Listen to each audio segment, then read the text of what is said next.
नमस्कार। आज हम बात करने वाले हैं एक ऐसे टॉपिक की जो आजकल हर जगह छाया हुआ है। जी हाँ, आर्टिफिशियल इंटेलिजेंस यानी कि एआई।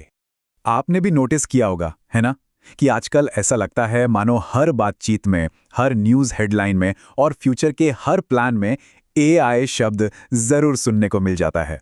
तो सवाल ये उठता है कि भाई ऐसा अचानक क्या हो गया कि हर कोई एआई की ही बात कर रहा है।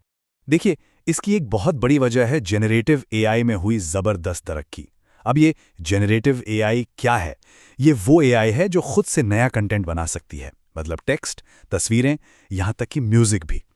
और इसी चीज़ ने सच पूछिए तो पूरी दुनिया का ध्यान अपनी तरफ खींच लिया है। और बात सिर्फ टेक कंपनियों तक ही नहीं रुकी है। एआई टेक्नोलॉजी तो अब हर इंडस्ट्री में बदलाव ला रही है, उन्हें एक नया रूप दे रही है। और देखिए, ये बातचीत छोटे मोटे लेवल पर नहीं हो रही है। कुछ लोग तो इसकी तुलना अगली इंडस्ट्रियल रेवोल्यूशन से कर रहे हैं।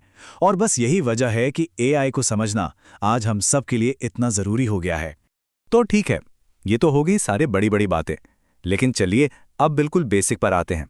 आखिर ये एआई है क्या चीज़? अगर बिल्कुल सीधे सीधे शब्दों में समझें तो आर्टिफिशियल इंटेलिजेंस का मतलब है मशीनों में इंसानी दिमाग जैसी काबिलियत डालना। मतलब मशीनों को इस तरह से प्रोग्राम करना कि वो इंसानों की तरह सोच सके और काम कर सके। जॉन मैकार्थी, वो शख्स जिन्होंने आर्टिफिशियल इंटेलिजेंस शब्द गढ़ा था, उन्होंने इसे बहुत खूबसूरती से समझाया था। उनके मुताबिक ये इंटेलिजेंट मशीनें बनाने का साइंस और इंजीनियरिंग है। अब देखिए, आज के एआई को हम कुछ लेयर्स में समझ सकते हैं। सबसे ऊपर सबसे बड़ा आइडिया है एआई का। उसके अंदर आता है मशीन लर्निंग। ये ऐसे सिस्टम्स हैं जो डेटा से सीखते हैं। और फिर सबसे अंदर, सबसे कोर में है डीप लर्निंग, जो हमारे दिमाग की तरह ही कॉम्प्लेक्स न्यूरल नेटवर्क्स का इस्तेमाल करता है। यहाँ एक और कन्फ्यूजन दूर करना बहुत ज़रूरी है, और वो है नैरो एआई और जनरल एआई के बीच का फ़र्क। देखिए, नैरो एआई या एएनआई वो है जो आज हमारे पास है। ये किसी एक काम में एक्सपर्ट होता है, जैसे चेस खेलना। दूसरी तरफ है जनरल एआई या एजीआई, जो फिलहाल सिर्फ साइंस फिक्शन में है। ये वो एआई होगी जिसमें इंसानों जैसी समझ होगी, जो कोई भी प्रॉब्लम सीख कर सॉल्व कर सकेगी। अच्छा, तो अब जरा पीछे मुड़कर देखते हैं और समझते हैं कि हम आज यहाँ तक पहुँचे कैसे। इसकी कहानी शुरू होती है 1950 में, जब ट्यूरिंग टेस्ट का आइडिया आया। मतलब एक मशीन के इंटेलिजेंस को कैसे परखें। फिर 1956 में एआई शब्द पहली बार इस्तेमाल हुआ। इसके कई सालों बाद 1997 में एक बड़ा मोमेंट आया, जब आईबीएम के डीप ब्लू ने चेस के वर्ल्ड चैंपियन को हरा दिया। फिर 2011 में आईबीएम के वॉटसन ने जेपर्डी जैसा मुश्किल क्विज शो जीता। और 2016 में गूगल के अल्फागो ने गो के खेल में इंसान को मात दी, जो चेस से भी कई ज्यादा कॉम्प्लेक्स माना जाता है। और अब 2022 से हम जेनरेटिव एआई के दौर में जी रहे हैं, जहां ये टेक्नोलॉजी हम सबके हाथों में आ गई है। तो एआई कोई भविष्य की चीज़ नहीं है जैसा कि हम सोचते हैं। ये तो पहले से ही हमारी डेली लाइफ का एक अहम हिस्सा बन चुका है। चलिए देखते हैं कैसे।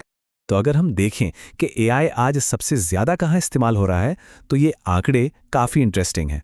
सबसे बड़ा हिस्सा, करीब 35%, एंटरटेनमेंट का है।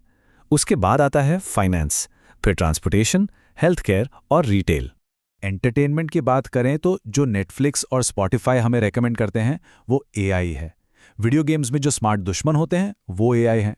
ऐप्स में जो रियल टाइम ट्रांसलेशन होता है या सोशल मीडिया पर जो कंटेंट फिल्टर होता है, ये सब कुछ एआई ही तो कर रहा है। और ट्रांसपोर्टेशन का सोचिए, नेविगेशन ऐप्स में बेस्ट रूट कौन बताता है? एआई। राइड शेयरिंग सर्विस कैसे मैनेज होती हैं? एआई। सेल्फ ड्राइविंग कारों के पीछे क्या है? एआई। यहां तक कि ट्रैफिक का अंदाजा लगाने वाले सिस्टम भी एआई पर ही चलते हैं।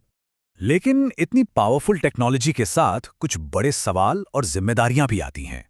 तो चलिए अब बात करते हैं उस भविष्य की जो हम बना रहे हैं, और उन सवालों की जिनका जवाब हमें ढूंढना है। एआई को लेकर जो सबसे बड़ी बहसें चल रही हैं, उनमें 3 मुद्दे सबसे ऊपर हैं। पहला, जॉब्स का क्या होगा। दूसरा, क्या इसके एल्गोरिथम में कोई भेदभाव, कोई बायस हो सकता है। और तीसरा, हमारे डेटा की प्राइवेसी, उसका क्या होगा। महान वैज्ञानिक स्टीफन हॉकिंग की एक बात यहां बिल्कुल फिट बैठती है। उन्होंने कहा था, एआई से असली खतरा उसकी बुरी नीयत से नहीं बल्कि उसकी काबिलियत से है। अगर उसके लक्ष्य हमारे लक्ष्यों से अलग हुए तो हम मुश्किल में पड़ जाएंगे। ये बात हमें याद दिलाती है कि इस टेक्नोलॉजी को कितनी जिम्मेदारी से आगे बढ़ाने की जरूरत है। और आखिर में ये हमें एक बहुत ज़रूरी सवाल के साथ छोड़ जाता है। एआई एक बहुत शक्तिशाली टूल है। सवाल यह है कि हम सब मिलकर इसका इस्तेमाल कैसा भविष्य बनाने के लिए करेंगे।